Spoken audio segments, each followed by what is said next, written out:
Solemos pensar que la historia de Noé, termina con el arco iris. Con la promesa. Claro. Nos imaginamos esa puerta del arca abriéndose a un mundo limpio y, bueno, un final feliz. Sí, pero la Biblia le dedica 350 años más de vida. Exacto. ¿Qué pasa en esos 3 siglos y medio? Hoy no vamos a hablar de la construcción del arca, No. sino del peso de reconstruir un mundo, pues, desde las cenizas. Exacto. Porque la verdadera prueba, fíjate, no fue la tormenta. Fue la calma que vino después. Ajá. Es una historia sobre el trauma del sobreviviente, la fragilidad de un héroe y, aquí es donde se pone interesante, sobre un misterio que ni el diluvio pudo borrar. Los gigantes. Los Nefilim. Esa es la gran pregunta que va a guiar la conversación, ¿no?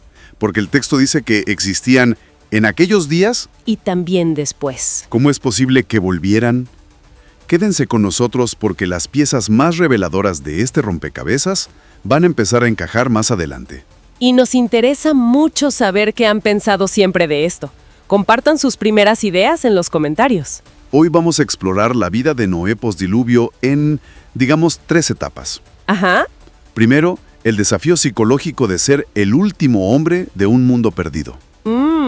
Segundo, el incidente en su viñedo, que es súper polémico y que marcó el futuro de las naciones. Y tercero, y lo más importante, cómo todo esto se conecta con el enigma del regreso de los Nefilim. Y es esa conexión entre los 3 puntos lo que, yo creo, a menudo se pasa por alto. Totalmente. Muy bien, pues empecemos por el principio. El primer día fuera del arca. A ver, cerremos los ojos un momento e imaginemos la escena.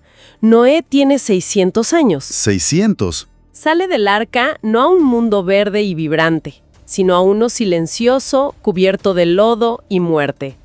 ¿El olor? Uf, debió ser insoportable. Terrible. Él conocía un mundo que ya no existía.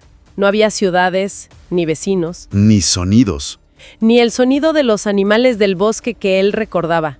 Solo el eco de su propia familia en un planeta vacío. ¿Cómo se procesa algo así? O sea, ser el único testigo de una civilización entera aniquilada. ¿Y saber que tú y tu familia son los únicos? Es una carga inimaginable. Totalmente. Algunos hablan de un posible síndrome del sobreviviente, Noé. Claro. Y es interesante ver su primera acción. Génesis 8:20 dice que construye un altar. En medio de ese trauma, su primer instinto es la gratitud. Pero su rol va más allá. Se convierte en el guardián de la historia. El único que puede contarle a las nuevas generaciones cómo era el mundo de antes. Tenía que explicarle a sus nietos por qué fue necesario un juicio tan devastador. Describirles un pasado que nunca verían. Un mundo que solo existía en su memoria. Ser el único con esos recuerdos es una forma de soledad muy profunda. Una soledad que yo creo es clave para entender lo que viene después. A ver, Porque tras este acto de adoración, Génesis 9:20 nos dice algo que parece un cambio de ritmo total. ¿sí? Y comenzó Noé a ser labrador de la tierra y plantó una viña. Pasa de ser el capitán del arca, el salvador de la humanidad, a ser un hombre de la tierra. Un agricultor. Parece un intento de volver a la normalidad, ¿no? De reconectar con la vida. Es más que eso. Fíjate que plantar una viña es un acto de fe radical en el futuro. ¿Por qué? No es como sembrar trigo que cosechas en meses. Una viña tarda años en dar buen fruto. Claro. Simbólicamente, Noé no solo estaba plantando uvas, estaba intentando plantar de nuevo la alegría, la celebración, en un mundo devastado. Pero es justo ahí, en ese intento de restaurar la bendición, donde encuentra su tropiezo. ¿La embriaguez? Y aquí es donde la narrativa bíblica se vuelve brutalmente honesta. No nos presenta un héroe perfecto. Para nada. Nos muestra su caída, su momento de debilidad. ¿Por qué incluir este detalle tan vergonzoso? ¿Fue solo un error de cálculo con el vino? ¿O hay algo más? Creo que hay que verlo con empatía. Pensemos en 3 factores que pesaban sobre él. Primero, la carga de ser el nuevo Adán. El futuro de la humanidad. Exacto, dependía de él. Segundo, la soledad de la que hablábamos. Era el único que recordaba el mundo anterior.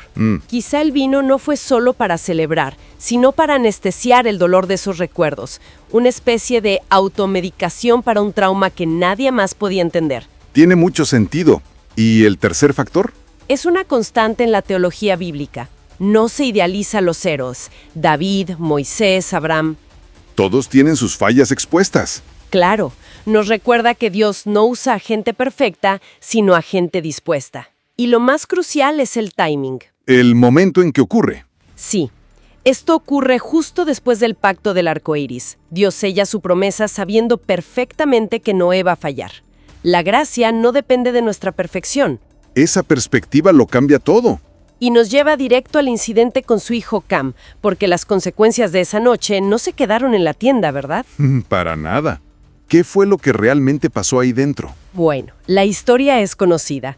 Noé se embriaga, queda desnudo en su tienda. Su hijo Cam lo ve. Ajá. Y en lugar de actuar con respeto, sale a contárselo a sus hermanos, Sem y Jafet, aparentemente en tono de burla. Y ellos, en contraste, entran de espaldas para no ver la desnudez de su padre y lo cubren. Exacto. Hasta ahí parece un simple acto de falta de respeto. Pero la reacción de Noé al despertar es Desconcertante. muy. No maldice a Cam, que fue el que cometió la falta, sino a su nieto, Canaán, hijo de Cam. A primera vista parece una reacción desproporcionada e injusta, ¿no? ¿Por qué Canaán? Exacto, ¿por qué? Y aquí es donde la cosa se pone buena, porque hay un debate enorme sobre esto. La clave está en no verlo como una maldición arbitraria, Sino como sino como una profecía, una profecía. de regocijo en la debilidad del patriarca. Claro, en esa cultura, el respeto al padre era el pilar de la sociedad. Totalmente. Al burlarse de él, Cam estaba atacando la autoridad y el orden que Dios intentaba restablecer. Fue un eco. De la rebelión del mundo antediluviano. Justo eso.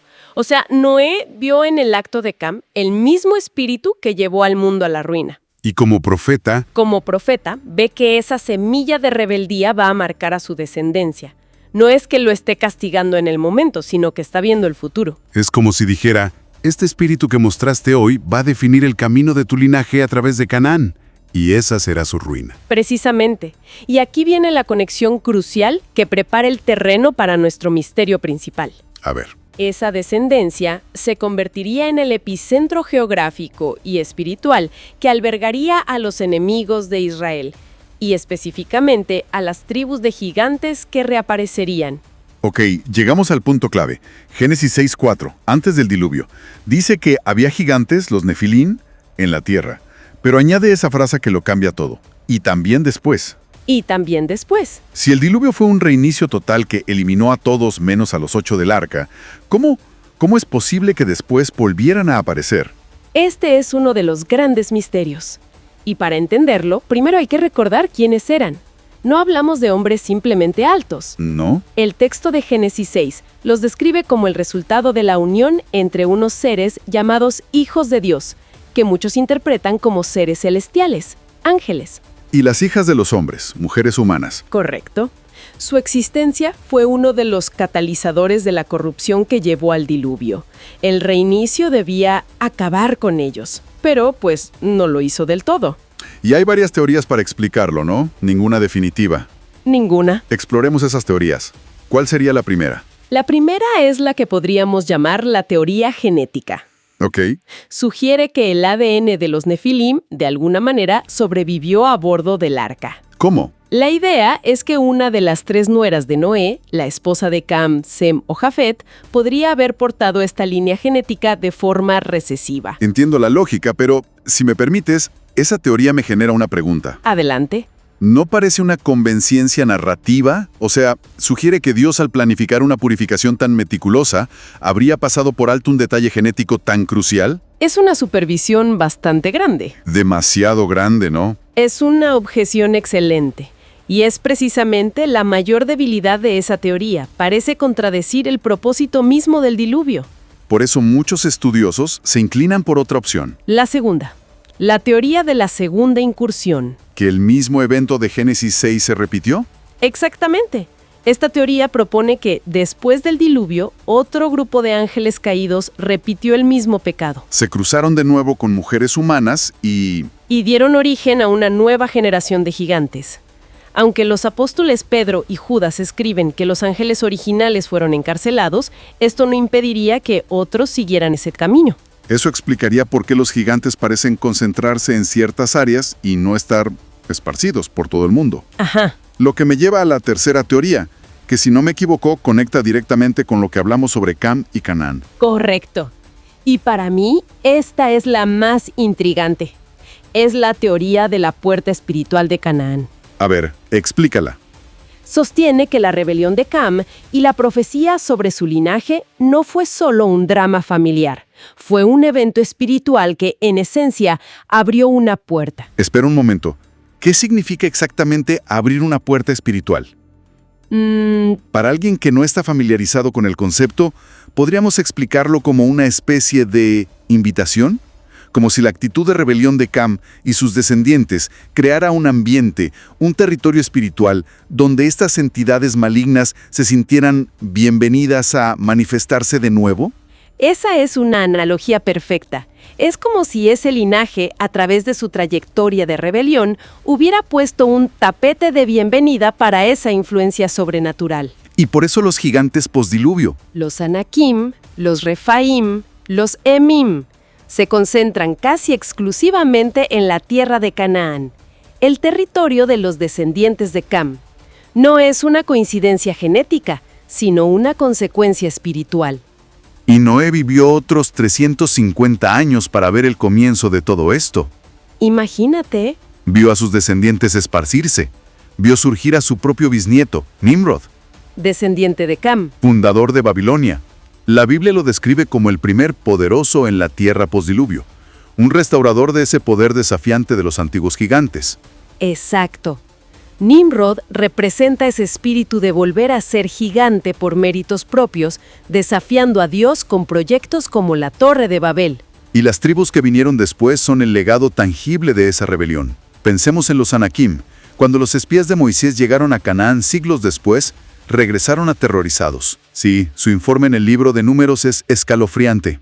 Dijeron, vimos allí gigantes, hijos de Anak, raza de los gigantes, y éramos nosotros, a nuestro parecer, como langostas. Y así les parecíamos a ellos. No es solo una descripción de altura, es un terror psicológico que paralizó a toda una generación. Ese es el legado que Noé vio comenzar. ¿Cuál de estas interpretaciones les parece más sólida? ¿La genética, la de una segunda incursión o esta idea de una puerta espiritual? Si este análisis está desafiando lo que se les había enseñado, nos encantaría leer sus reflexiones. Y mientras piensan en eso, recordemos a otro de esos gigantes, Og, rey de Basán. Un Refaim. El Deuteronomio nos da un detalle arqueológico fascinante. Su cama, o su sarcófago, era de hierro y medía 9 codos de largo. Más de 4 metros. Estos no eran mitos para los israelitas. Eran adversarios reales y aterradores que ocupaban la tierra que se les había prometido. Y todo se remonta a esa noche en la tienda de Noé. Increíble. Al final, Noé muere a los 950 años. Fue un puente viviente entre dos mundos. Según algunas cronologías, su vida se solapó con la de Abraham. ¿Imagina las historias que pudo haberle contado? Claro. Su vida nos enseña sobre la perseverancia, para empezar de cero, pero también sobre la necesidad de vigilancia espiritual incluso después de que pasa la tormenta. Y esa es la lección final de su vida. Su momento de mayor peligro no fueron las aguas del diluvio ni la furia de la tormenta, sino la tranquilidad de su viñedo. Exacto. La historia de Noé después del arca nos recuerda que la verdadera prueba no es solo sobrevivir a la crisis, sino vivir fielmente en el día a día que le sigue. Es en la calma, cuando bajamos la guardia, donde a menudo enfrentamos nuestras batallas más grandes. Sí. Con la muerte de Noé, se fue el último testigo ocular del mundo antediluviano. Se llevó con él esas memorias. De un mundo que nadie más podría describir. No dejó pirámides ni monumentos, pero su legado está en cada ser humano que respira hoy. Su historia no terminó con el arco iris. No. Ese fue solo el comienzo de su desafío más grande. Lo que nos deja con una pregunta para la reflexión. La historia de Noé muestra que las sombras del pasado, los gigantes, de la rebelión, la soberbia, la corrupción, siempre intentan regresar. ¿Qué gigantes vemos intentando regresar en nuestra sociedad y en nuestras vidas hoy? Y sobre todo, ¿cómo nuestras decisiones, como las de Noé y Cam, están construyendo el legado, bueno o malo, para las generaciones que vienen detrás? Una pregunta poderosa para cerrar. Nos encantaría que compartieran su perspectiva final en los comentarios. Si esta exploración les ha parecido valiosa y les ha aportado claridad, un me gusta nos ayuda a saberlo. Y no olviden suscribirse para continuar desentrañando juntos las complejidades de estas antiguas narrativas.